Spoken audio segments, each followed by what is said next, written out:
I've never met such pathetic lovers in my life, and my wife found one of them. I used to assume that people cheat because of feelings, passion, and everything else. But my wife committed treason for her own benefit, and it looked very mean. It's just a pity that all her efforts were in vain because I was already preparing to strike. As a youngster, one evening my parents rented All the President's Men, and watching Woodward and Bernstein uncover the secrets of the Nixon White House filled me with inspiration. It was then that I resolved to pursue a career in journalism. The prospect of becoming a dedicated reporter challenging the corrupt establishment drove me to aim for admission to Columbia University's School of Journalism. Through a combination of good grades, a scholarship, and a substantial student loan, I managed to achieve this goal. Columbia University provided me with 3 invaluable assets: a top-notch education, a reasonable prospect of securing an entry-level job in the media industry upon graduation, and a wonderful spouse. Allow me to elaborate on each. Columbia stands as one of the nation's foremost journalism schools, imparting not only the basics of researching, reporting, and writing news stories, but also the techniques of investigative journalism, broadcast reporting, and digital media. My instructors included seasoned journalists actively working in the field and esteemed professors. The one thing they didn't prepare me for was navigating the fiercely competitive journalism job market. With an oversupply of reporters, editors, and media professionals, coupled with the industry's steep decline, especially in newspapers, finding employment was daunting. Even if one secures a job, the compensation is typically minimal. This was the challenging landscape I faced as I approached the end of my college years. As graduation approached, my desperation for employment led me to contemplate accepting an unpaid internship solely for the sake of gaining experience. However, at the 11th hour, a connection through my father's friend, a Columbia University alumnus, came to my rescue. He offered me a position as an assistant copy editor fact-checker at a newspaper in the Washington, D.C. area. Though not the career path I had envisioned, I grasped onto the opportunity like a drowning person clings to a lifebuoy. One of the motivating factors behind my desperate search for employment was the fact that amidst my class timetable and reporting assignments, I had somehow managed to find time to fall deeply in love. In fact, I had taken the significant step of becoming engaged during my senior year. Nicole, my fiancée, was studying political science, and we had initially crossed paths in a comparative politics class during our junior year. She possessed intelligence, eloquence, ambition, and stunning beauty. What began as a friendship in the classroom swiftly evolved into an increasingly intimate and profound emotional connection. I soon realized that the fervor she exhibited during political debates was mirrored in our own passionate encounters. Simply put, we couldn't satiate our desire for each other, and it wasn't long before we recognized that our aspirations extended far beyond our college years. Unlike myself, Nikki had her future neatly planned out. A congressman from her hometown serving his 3rd term was a close friend of her parents. He had assured them that upon her graduation she would secure a position as an aide in his Washington office. Thus, my opportunity to find work in D.C. felt like a stroke of luck, leading us to tie the knot right after graduating. Despite both of us being employed, we could only afford a small walk-up apartment in Bethesda, far from luxurious. Yet, in the glow of youth and love, such inconveniences seemed trivial. One of the motivating factors behind my desperate search for employment was the fact that amidst my class timetable and reporting assignments, I had somehow managed to find time to fall deeply in love. In fact, I had taken the significant step of becoming engaged during my senior year. Nicole, my fiancée, was studying political science, and we had initially crossed paths in a comparative politics class during our junior year. She possessed intelligence, eloquence, ambition, and stunning beauty. What began as a friendship in the classroom swiftly evolved into an increasingly intimate and profound emotional connection. I soon realized that the fervor she exhibited during political debates was mirrored in our own passionate encounters.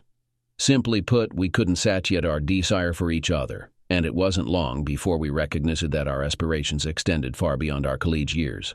Unlike myself, Nikki had her future neatly planned out. A congressman from her hometown serving his third term was a close friend of her parents. He had assured them that upon her graduation she would secure a position as an aide in his Washington office. Thus, my opportunity to find work in D.C. felt like a stroke of luck, leading us to tie the knot right after graduating. Despite both of us being employed, we could only afford a small walk-up apartment in Bethesda, far from luxurious.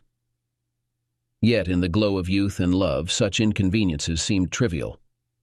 Nikki enthusiastically immersed herself in the workings of Capitol Hill, finding the new environment to her liking.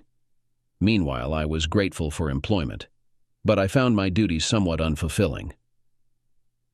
Correcting others' writing didn't align well with my aspirations of becoming an investigative journalist. Nonetheless, I kept reassuring myself that it was better than being jobless, and perhaps it could open doors to more fulfilling opportunities.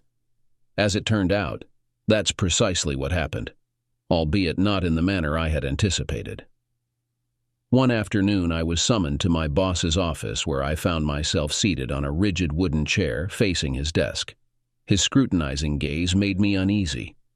Eventually, he presented a document which I identified as my resume. "It states here that you possess writing skills. Is that accurate?" "Yes, sir," I responded sincerely. "And it also mentions you're quite knowledgeable, particularly academically. Is that correct?" "Well, I performed adequately in school," I replied humbly.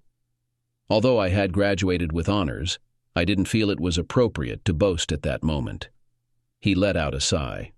"All right. Here's the situation.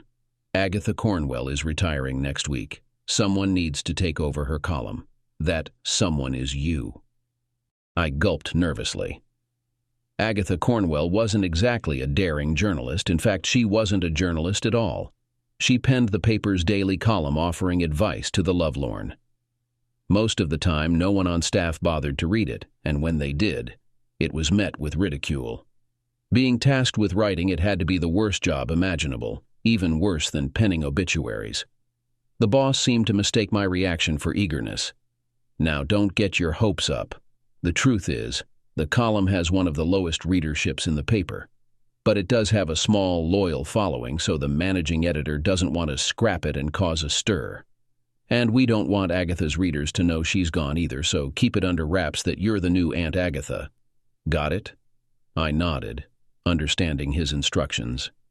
He didn't need to worry. The last thing I wanted was for anyone I knew to find out I was now writing an advice column. He gave me that stern, penetrating look again. "Don't mess it up, got it?" I nodded and exited his office, heading back to my desk to lament my situation. An advice column? How would I ever face Nikki and our friends? If news got out, I'd be the joke of the Columbia School of Journalism. The only solace was that due to the boss's orders, I couldn't disclose my new assignment. But even that offered little comfort. Wonderful, I thought gloomily. Not only do I have the worst job at the paper, but I can't even vent about it to anyone. Upon returning home that evening, Nikki asked why I looked so down, but I fabricated a story about a tough day at work. And thankfully, she didn't press further, as she was eager to share news about her job. She was thrilled because it turned out her new boss was making waves in political circles. Congressmen were common in Washington, but Timothy Vickers was quickly rising as a standout figure in his party. He was young, attractive, and incredibly articulate. He and his wife made a striking couple, prompting speculation about his future. One of the other aides mentioned he's being considered as potential vice presidential material, Nikki exclaimed excitedly. "Just imagine. I might end up working in the White House someday." I must admit I wasn't as thrilled about her good fortune as I should have been. While I was happy for her, deep down, I was still feeling sorry for myself about my new assignment. On Monday morning, I was directed to my new workspace, and to my surprise I discovered that I actually had a small office. It was a small consolation for accepting such a demeaning job. However, as I settled behind the worn wooden desk, I found myself overwhelmed. The room was a mess, with letters and papers scattered everywhere. I felt completely lost, not knowing where to begin. Suddenly there was a soft knock on the door, and a young woman, about my age, peeked in. "Hi," she said. "I'm Mandy. I'm here to assist you." "An assistant? I have my own office and an assistant?" Perhaps this situation wasn't going to be as terrible as I had anticipated. "Hello, Mandy," I replied. "I'm Casey, and I'm completely at a loss here. Please come in and enlighten me about what's going on." With a bright smile, she settled herself onto the small chair next to my desk and initiated conversation. It didn't take long for me to gather that Mandy had only joined Agatha's team 3 months prior and wasn't initially enthusiastic about her role. "It's not exactly hard-hitting journalism," she admitted, "but it grows on you over time. There's a sense of fulfillment in helping all those people out there who are desperate for guidance."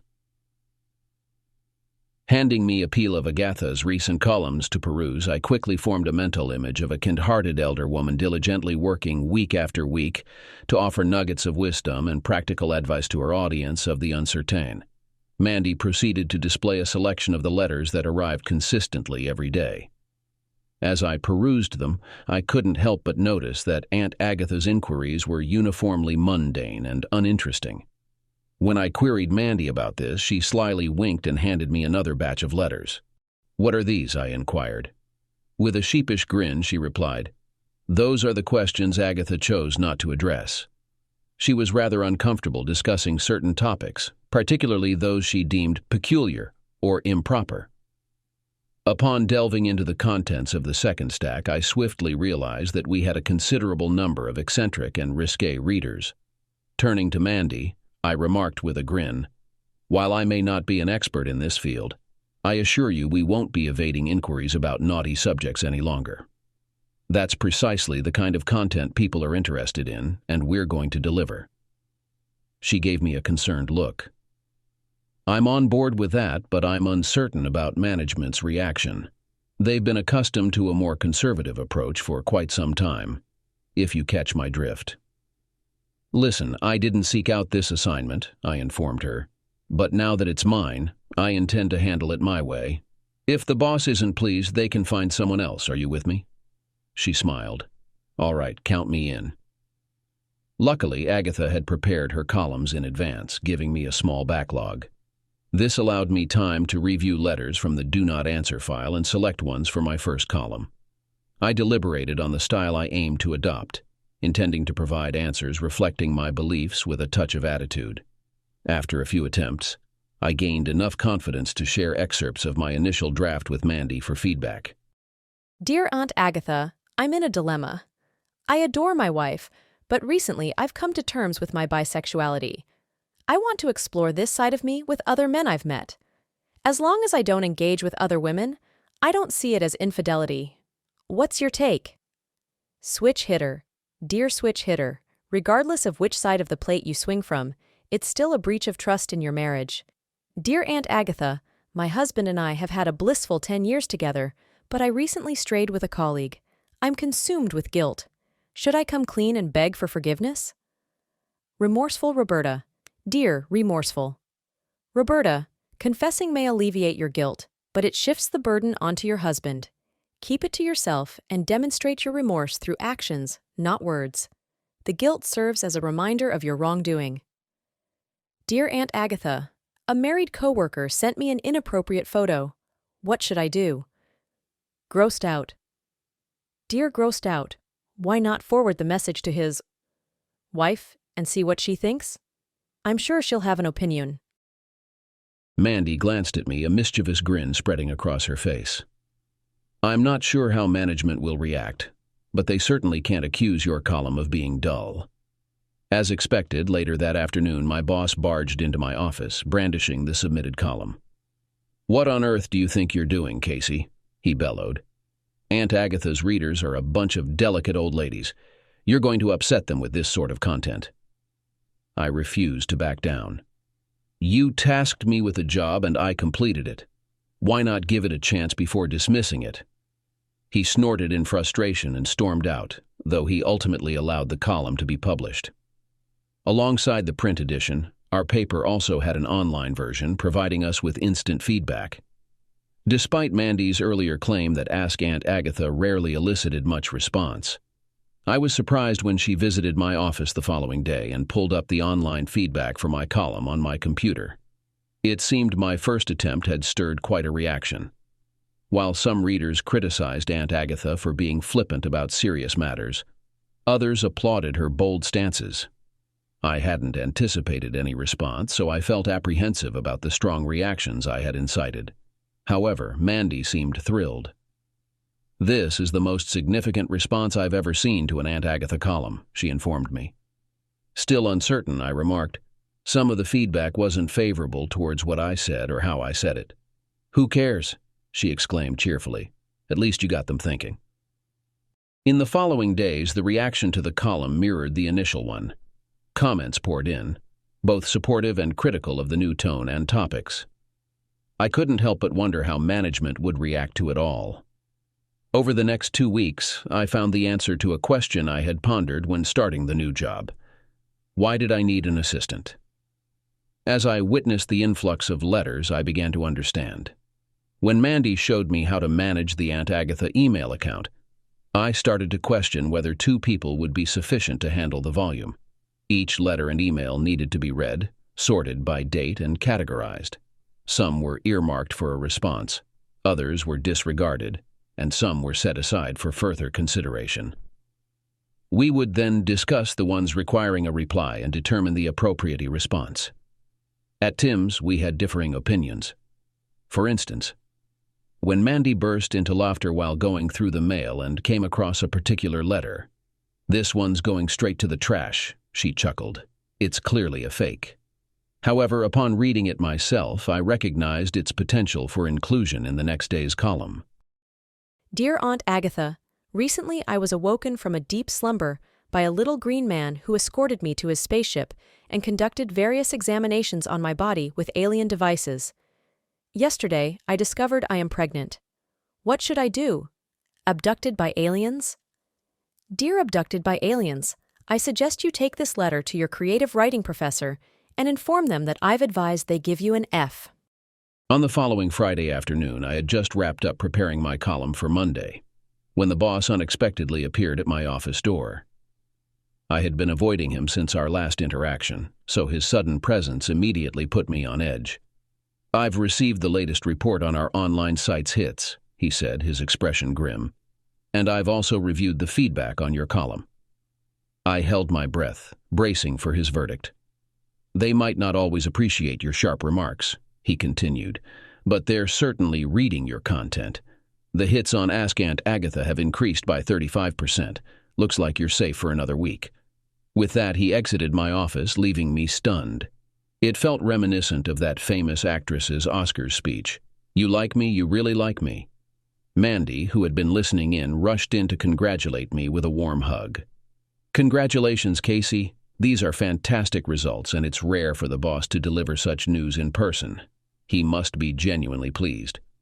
Returning her hug, I put on a modest facade, saying, "Oh, it was nothing, really." But deep down, I felt a surge of pride. While it might not be the dream job, at least I was making strides in the one I had. Driving home that evening, my only regret was not being able to share the news with Nikki. However, I didn't have much time to dwell on it, because upon arriving home, Nikki reminded me of our weekend plans. Her boss, Congressman Vickers, had organized a staff retreat at a wealthy supporters estate on Wye River, and partners were invited to join. I suppose due to my background in journalism, I tend to be quite skeptical of most elected officials. When I heard about Congressman Clean, as the media had labeled him, preaching about family values and personal morality, it left me feeling rather uneasy. Consequently, I wasn't particularly excited about mingling with Congressman Vickers and his entourage. But Nikki was enthusiastic, so I kept my reservations to myself. However, when I had the chance to chat with him later over drinks, I found him to be quite charming, albeit earnest. The following day, while Nikki and the other staffers were in a meeting with him, I had the opportunity to meet Mrs. Vickers, and my impression was even more positive. I had anticipated encountering a stereotypical rehearsed Stepford wife with a campaign spiel ready to go at a moment's notice. Instead, I encountered a quiet, reflective woman whose only visible setback was a noticeable limp. Without any prompting, she shared that it resulted from a car accident shortly after their marriage. "It was quite dreadful," she confessed. "And unfortunately, I cannot bear children, but I'm grateful to be alive, so I don't dwell on it." I was amazed by her bravery, as well as her husband's decision to support her. Maybe he's one of the good people, I told myself. Later that evening in our room, Nikki was full of energy. "He said he was really pleased with my work," she exclaimed. "He mentioned how much he depends on my help." Undressing, I suggested. "Why don't you come over here and see if you can help me?" We made violent love. Falling asleep after that, I was thinking. In the end, this weekend turned out to be quite successful. Sunday morning found us seated on the patio enjoying our breakfast. Nikki, being her usual self, had grabbed a copy of the Washington Post. Yet, in a show of solidarity, she also picked up a copy of my newspaper. I chuckled as I watched her delve into the living section, engrossed in Ask Aunt Agatha. "What's the appeal of that column?" I inquired. "I suppose I'm just like everyone else. I enjoy peeking into other people's lives," she admitted without hesitation. "Plus, lately Aunt Agatha's been quite captivating, and her advice is rather insightful." I nearly let slip then, but I managed to hold back, struggling to contain my excitement. Wouldn't she be surprised if she knew? I mused to myself, feeling a surge of mischief. In the following weeks, I became increasingly comfortable in my new position. A significant factor in this ease was having Mandy as my colleague, who proved to be a delight to work alongside. Through our conversations during lunch breaks, I discovered that our backgrounds shared similarities. Like myself, she harbored ambitions of becoming a reporter. However, instead of attending Columbia, she opted for the University of Missouri, renowned for its exceptional journalism program. Similarly, she faced challenges securing a reporting job after graduation. Her role as an assistant came about when management realized Aunt Agatha required assistance in her duties. Collaborating, we were able to strategize our column rather than merely reacting day by day. We began selecting letters to address based on specific themes, ensuring they aligned more logically with current events. Gone were the days of addressing letters about summer romances during the Christmas season. Additionally, Mandy excelled in research, sourcing valuable resources for Aunt Agatha to recommend to her readers when they sought expert assistance. On the day we got an email from a young reader that proved incredibly useful. The message read, "Dear Aunt Agatha, I'm 14 and feeling lost. My friends and I have been inhaling gasoline to get high. Initially, it seemed okay, but now I'm vomiting and feeling constantly dizzy. I'm frightened and unsure of what to do. My parents warned they'd send me away if they caught me using drugs. Please, I need your help." Signed, Alone in Alexandria. "How unbelievably foolish can parents become?" I fumed as Mandy presented me with the email. Their daughter could be facing serious health issues, and yet they've completely shut down communication with her. Then, a chilling thought struck me. What if her condition is critical? We can't afford to wait for a response in the paper. We need to find a way to reach her immediately. Mandy brought me back to reality. We don't have her phone number or address, and the email she used is likely fake. "I refuse to believe there's no way to identify her and locate her," I responded in frustration. "You start researching where she might seek help, while I speak with Amir. Perhaps he can offer some insight on reaching her." Amir, our resident tech expert, knew the ins and outs of networks, computers, and the internet like no one else. When I found him and explained the situation, he pondered for a moment. "That's a tricky one," he admitted. "Emails often pass through numerous servers, making it nearly impossible to trace the original sender. However, I have a friend at the NSA. If anyone can help, it's them." I encouraged him to offer any assistance he could and then went to check on Mandy's progress. She had located a free clinic in the Alexandria area, specializing in helping teenagers with substance abuse issues. Understanding that finding our 14-year-old daughter's whereabouts immediately was improbable, we opted to respond to her email and hoped that Alone would check her mailbox and see Aunt Agatha's response. As a precaution, we also published the same response in the newspaper. At that point, all we could do was hope that she would come across one of these messages and seek help before it was too late. For the next 2 days, nothing noteworthy occurred, and both Mandy and I felt despondent. Then suddenly everything changed. Amir burst in, waving a piece of paper excitedly. "I've got it," he exclaimed. "My friend came through." Scarcely had he provided me with the home email address of Alone when Mandy burst in, clutching a printout. "She followed your suggestion," she exclaimed, and we promptly perused the email. Dear Aunt Agatha, I visited the location you suggested, and they provided significant assistance. I've ceased vomiting and no longer feel dizzy.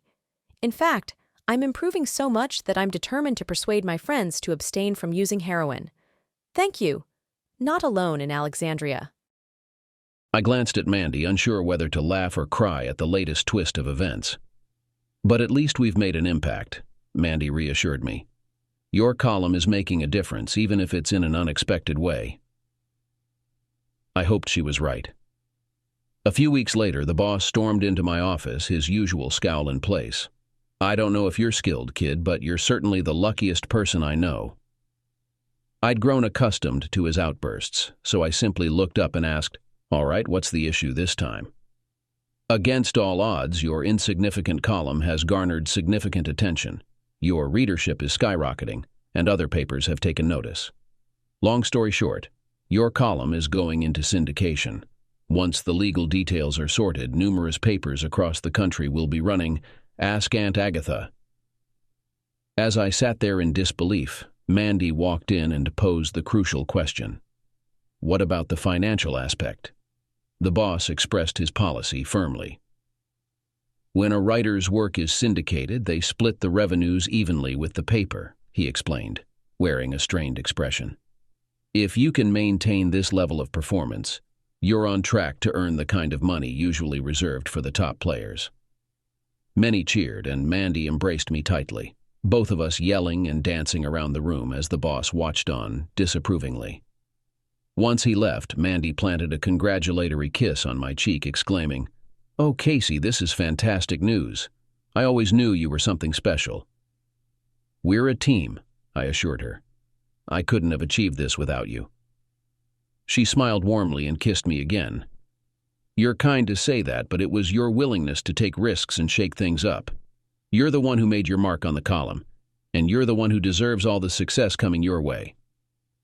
I was bursting with excitement on my way home, eager to share the good news with Nikki. However, she arrived home very late, and when she finally did, her focus was solely on her congressman boss. It appeared that the party was actively seeking a new face for the upcoming convention, and Congressman Clean's name was being circulated as potential vice presidential material. Nikki couldn't stop talking about how great a VP he would be and the role she would play in his campaign. I tried to show interest, but I started to feel like I was playing second fiddle in Nikki's orchestra.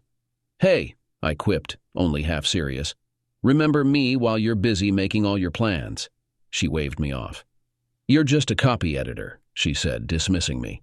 "He's aiming for the top. He could be president of the United States one day." Seeing my reaction, she quickly tried to backtrack. "I mean, I'm sure what you do is valuable for the paper, but let's face it, it's not likely to be remembered in history." Her words stung, and I turned to leave before saying something I'd regret. She reached out to stop me, but her phone rang before she could do so. As she answered, it was someone from the congressman's office, and she was soon engrossed in the conversation.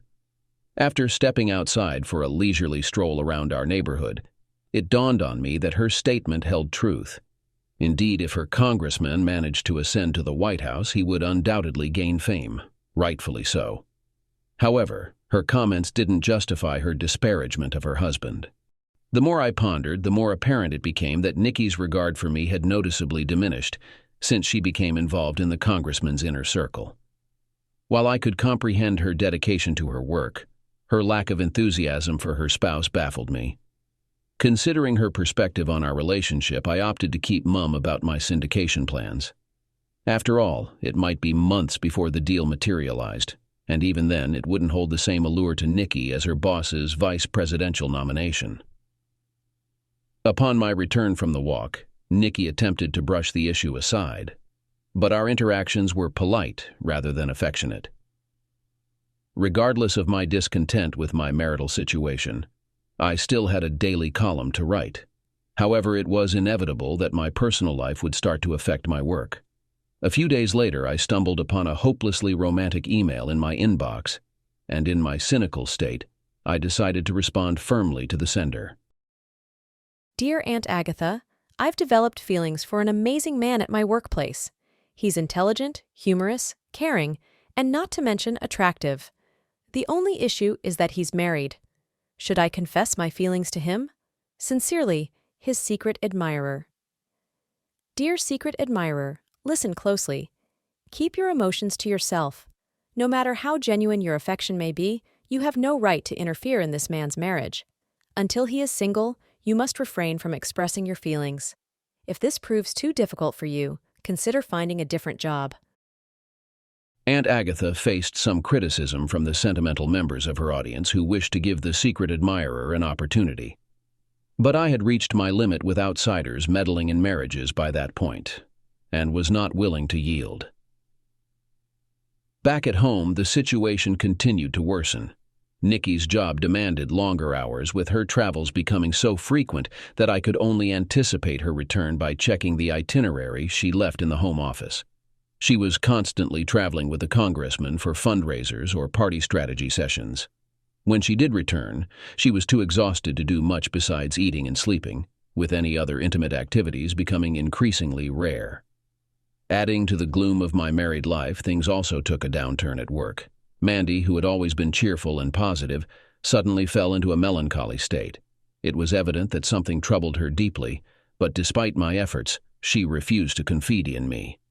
It seemed ironic that I could offer assistance to strangers, but not to someone I knew and cared about. Amidst Nikki's aloofness and Mandy's despondency, my days turned into stressful affairs. I found myself becoming somewhat irritable, even snapping at Mandy on occasion, which I regret deeply. Despite my intentions, it seems my words had a greater impact than I realized. One morning, Mandy entered my office and handed in her resignation letter. "You can't leave, Mandy," I exclaimed, feeling panicked. "I didn't mean what I said. Please forgive me and stay. I rely on you." "What you said didn't upset me, Casey. I knew you didn't intend any harm." "Then please reconsider," I urged. "If you can forgive me, please stay." For a brief moment I saw her hesitate, but then determination overtook her. "I'm sorry, Casey, but I have to leave. It's for the best." Before I could formulate a compelling argument to convince her otherwise, she turned and departed. I felt a wave of despair. Why were all the important women in my life slipping away from me? That afternoon, I attempted to contact her at her residence in hopes of persuading her to return, only to discover that she had moved out and disconnected her phone. Her cell phone service had also been terminated. Furthermore, upon inquiry, neither the Human Resources Department nor any of her friends were aware of her whereabouts. Frustrating. With Mandy absent, I began to realize even more the extent of her contributions to the smooth functioning of our small venture. Although HR arranged for a temporary replacement to assist with administrative tasks, the individual they procured was of little assistance in making decisions regarding the column. Moreover, the bond of friendship and camaraderie I shared with Mandy was irreplaceable. Frustrating. Something strange occurred that made me momentarily forget about Mandy. One day, an email landed in Aunt Agatha's inbox that truly unsettled me. It read, Dear Aunt Agatha, my husband is a good man, but I don't see him going places. Meanwhile, I've found myself in a passionate affair with someone who has a promising future ahead. I believe it's time for an upgrade, and I'm seeking advice on how to break the news to my soon-to-be ex, going for the gold. Initially, I drafted a sarcastic reply and filed it away to send next week. However, the wording of the email triggered a memory, prompting me to revisit it. After a brief moment, I decided to take a stroll to clear my mind. "Hey, Amir," I greeted my friend. "Could your contact at the NSA help trace another message?" "Is it important?" he inquired. "I don't want to bother him with trivial matters." "If my suspicions are correct, it could be crucial," I replied. A few days later, Amir entered my office beaming. "Ask and you shall receive," he proclaimed dramatically. "My contact uncovered the sender of your mysterious message. It originated from an account in Bethesda." He passed me the information. "Here's the billing address associated with the account. Does it ring a bell?" Glancing at it, I realized its significance. Indeed, it was my home address. I was astounded by Nikki's foolishness in sending such an email to an advice column. I couldn't comprehend why anyone would seek guidance from a complete stranger. What's more, I couldn't fathom Nikki engaging in an affair with Congressman Clean, or vice versa. He was supposed to be happily married, and to make matters worse, he had cultivated an image centered around family values and morality. Yet here he was, flaunting his hypocrisy by cavorting with my wife on the campaign trail. It was treachery on her part and sheer hypocrisy on his. My fury intensified with each passing moment. Was she planning to discard me callously to upgrade to another man? Whatever happened to the vows of for richer, for poorer, forsaking all others? I knew that I would likely spiral into deep depression at some point, but at that moment, all I could feel was a burning desire for revenge. After contemplating it for some time, I reached a decision. My initial action was to visit Sam Winston, the newspaper's seasoned chief political writer, who was well versed in navigating the intricacies of Washington. He had graciously assisted me in familiarizing myself with the workings of the newsroom when I first joined. Upon seeing me, he greeted me with a smile and inquired, "What brings you here, young Casey?" "I might have something to offer you this time, Sam," I replied. "How would you react if I could provide you with a story about Congressman Clean's clandestine affair with one of his aides?" "A story of that nature could potentially earn us a Pulitzer Prize," he remarked with a grin. "But regardless, I'd relish the opportunity to expose the hypocrisy of that sanctimonious politician." However, his expression turned serious. "What leads you to believe that the congressman is involved romantically with one of his aides?" I met his gaze evenly. "Because the aide he's involved with happens to be my wife." He blinked in surprise, but upon realizing I was earnest, he leaned in, his expression intense. "Let's discuss this further," he said. "Capturing an ordinary adulterer is relatively straightforward. They often lack creativity and caution. However, uncovering the misconduct of an elected official is a more challenging task. Politicians are accustomed to public scrutiny and tend to be more cunning. Nevertheless, a newspaper possesses substantial resources once it commits to utilizing them. Following Sam's presentation to the managing editor, all available resources were mobilized for our pursuit. I wasn't directly involved in the investigative team due to obvious reasons, but I facilitated Sam's efforts to document the congressman's indiscretions by providing Nikki's daily schedule. "Keep an eye on Nikki," I instructed Sam, "and you'll likely find the congressman there." As expected, 2 weeks later, Sam came into my office and closed the door behind him. "We've got him," he announced when I looked at him questioningly. "Congressman Clean has definitely been involved in inappropriate behavior with your wife."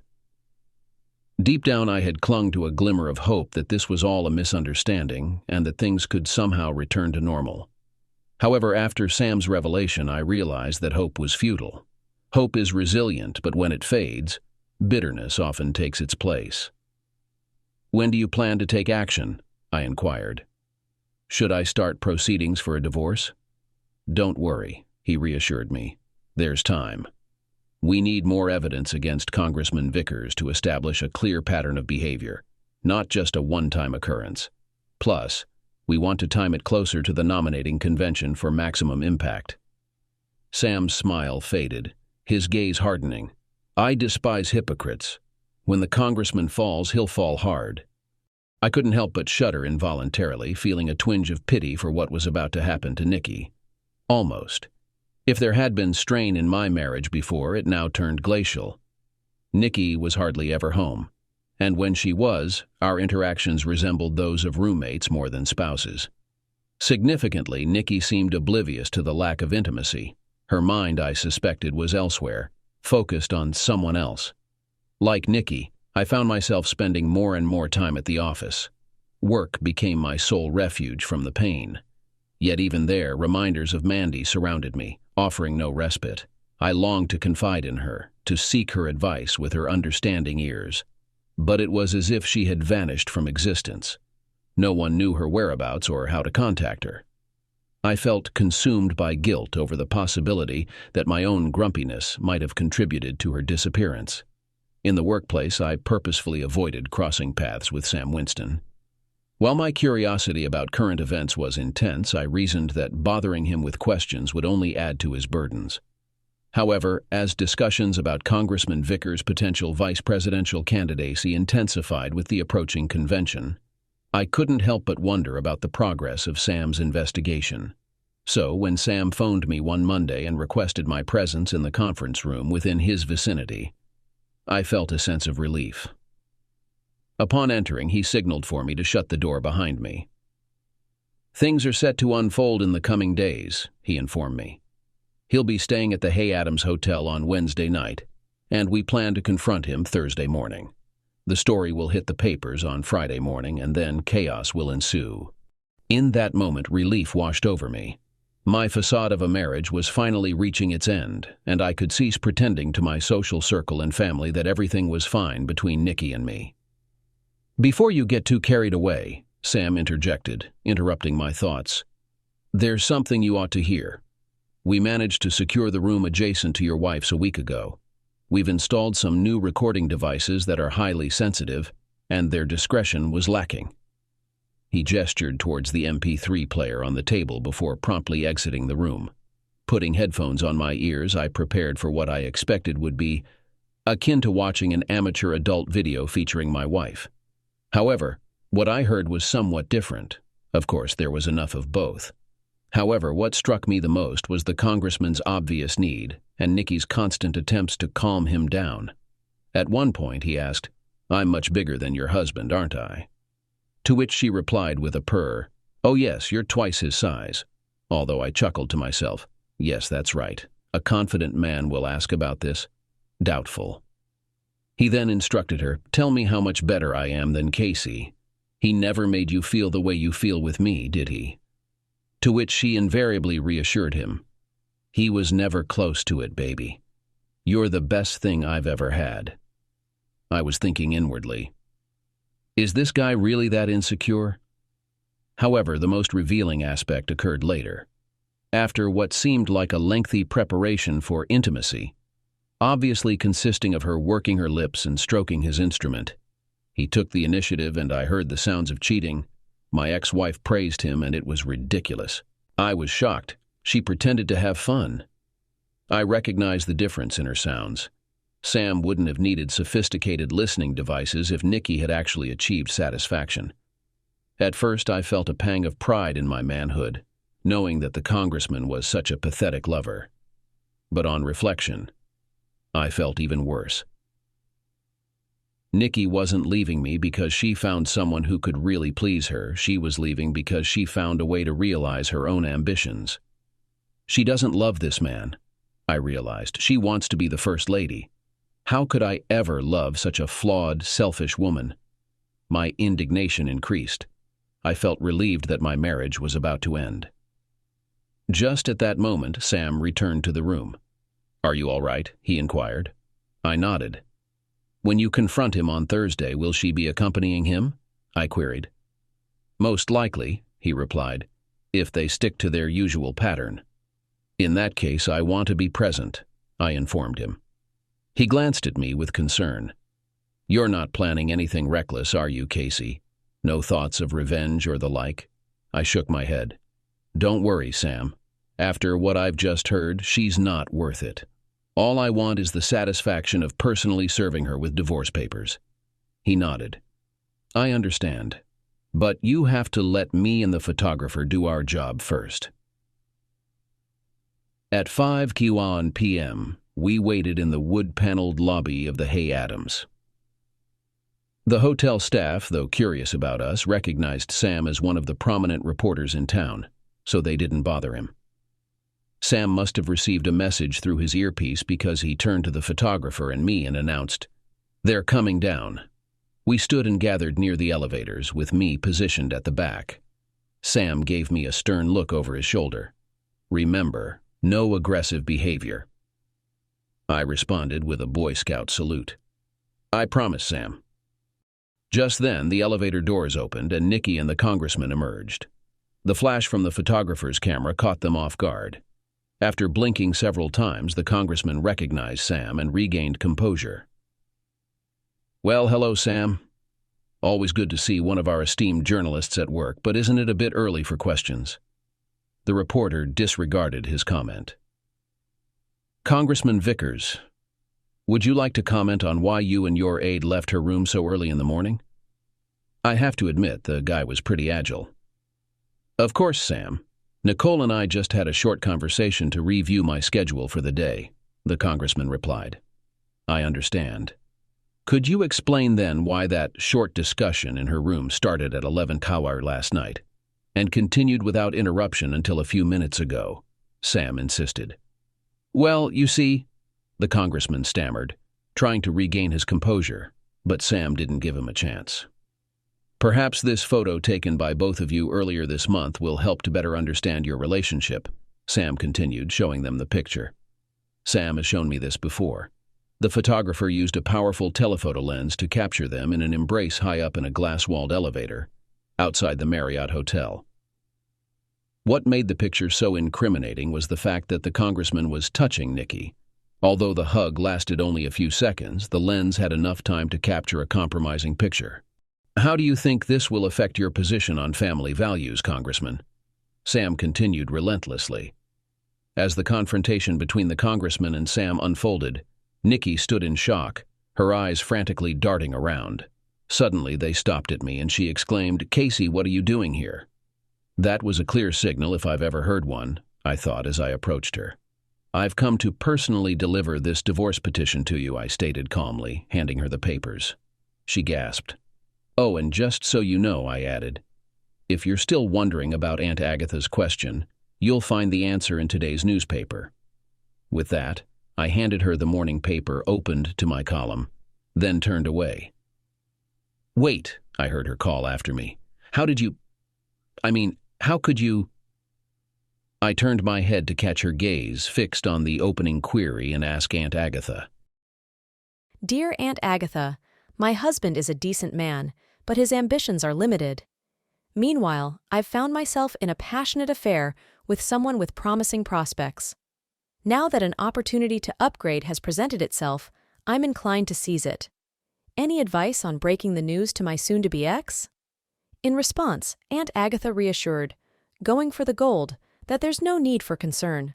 Her husband is fully aware of the situation and has already initiated the separation. Some of my readers found Aunt Agatha's response a bit confusing, but I had been writing with her in mind, and I was fairly certain she understood the message. When Sam's story hit the headlines on Friday morning, it sparked a frenzy in the media. It appeared that many people weren't receptive to moral lectures, especially when the one delivering them was revealed to be a hypocrite.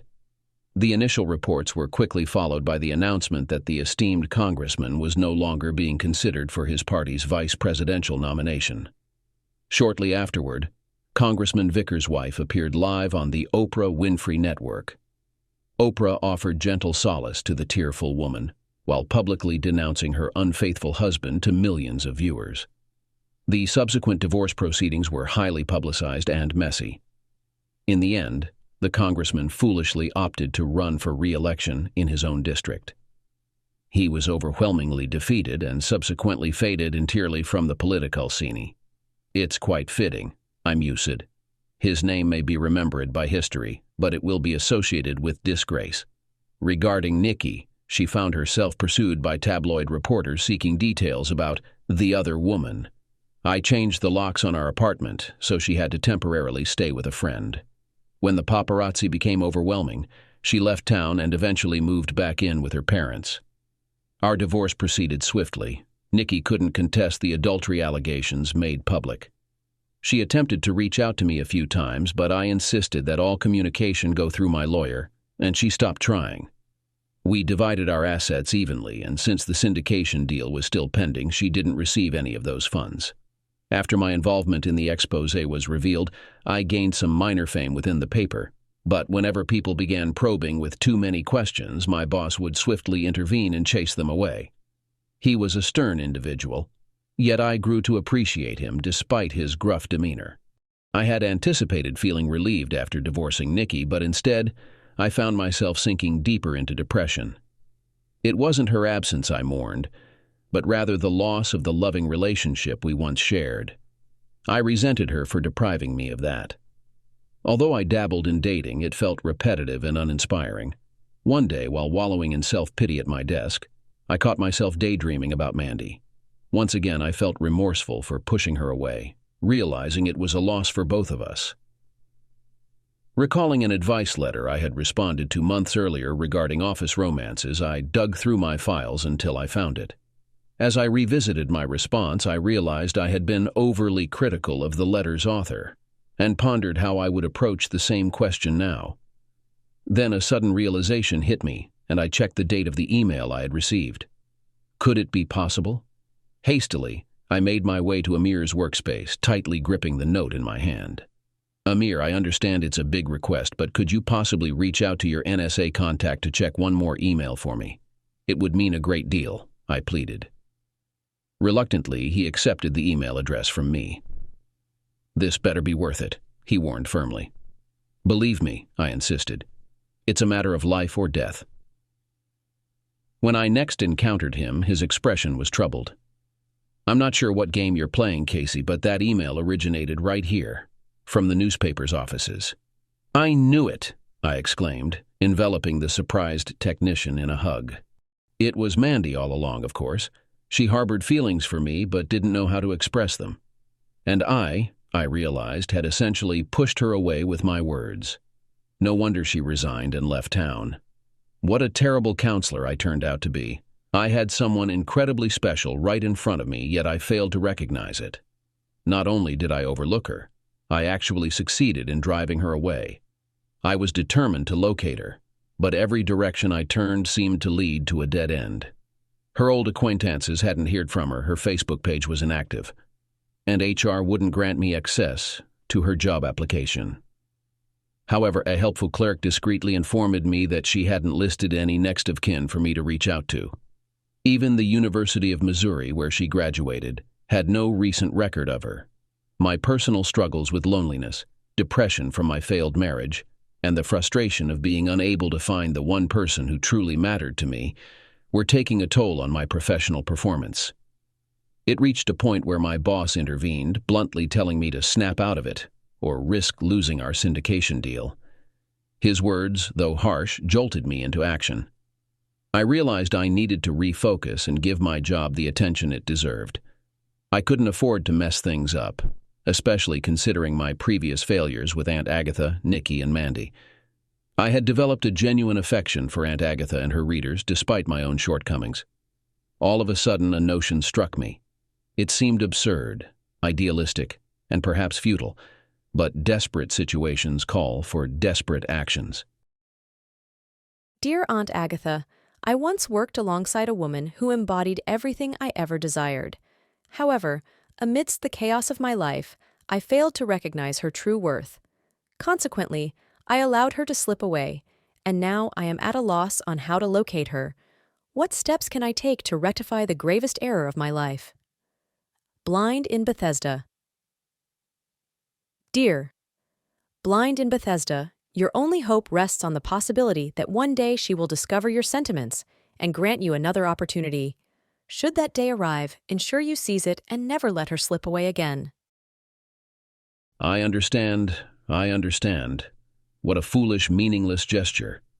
But I felt compelled to attempt it, if only to reassure myself.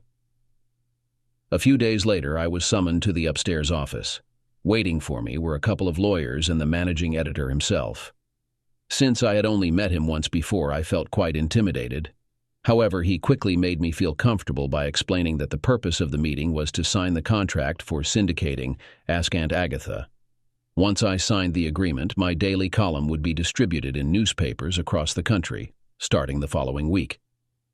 From then on, the newspaper and I would split the weekly earnings generated by the deal. To sweeten the deal even more, the managing editor informed me with a smile that the number of newspapers carrying Aunt Agatha had increased from 12 to 22 during the negotiations, with the possibility of even more after 6 months. After signing the papers and exchanging handshakes with everyone present, I walked back to my small office in a daze. For the first time in my life, I had the opportunity to earn a substantial income, provided I could continue providing valuable content. I might not be a groundbreaking journalist like Woodward and Bernstein, but I was making a living in my chosen field, and perhaps even offering some beneficial advice to my readers along the way. I should have been overjoyed, but instead I found myself longing for someone to share my good news with. After work, I joined some fellow reporters for a couple of beers, but I kept quiet about my news. I knew it would spread eventually, but I didn't want to boast. Later, when I left the bar, I spent a quiet evening at home. I did call my parents to share the news, but I asked them not to tell anyone.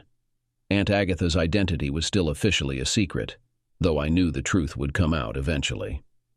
The managing editor had mentioned keeping it quiet until they were ready to launch a publicity campaign. My parents were thrilled for me, but Mom was disappointed she couldn't brag to her friends. Dad was still a bit confused about my work, but he was happy. I seemed financially secure for the foreseeable future. The following day, I was diligently sorting through a fresh pile of letters when a faint knock echoed through the doorframe. Initially, I glanced up without spotting anyone. Then a hesitant voice called out, "Casey?" It was a voice I recognized. "Mandy!" I exclaimed, abandoning my desk in a flurry of papers. I scooped her up, embracing her desperately. "I thought I'd lost you," I confessed, showering her with kisses as a rush of emotions flooded over me. Eventually, amidst the cacophony in my ears, I glanced up to find my office hallway filled with cheering colleagues. Mandy looked at me sheepishly. "They kind of trailed behind me when I came searching for you," she explained. Eventually, the excitement subsided, and my colleagues returned to their workstations, leaving only my boss lingering. He fixed Mandy with a stern gaze. "It's high time you returned," he remarked. "This fool has been useless since you left." As he departed, I whispered to Mandy, "For once, he's absolutely right." Dear Aunt Agatha, against all expectations, the woman I thought I had lost has returned to me, and she is even more amazing than I recall. What should my next steps be? Blind in Bethesda. Dear, blind in Bethesda. Without delay, propose to her, you fool.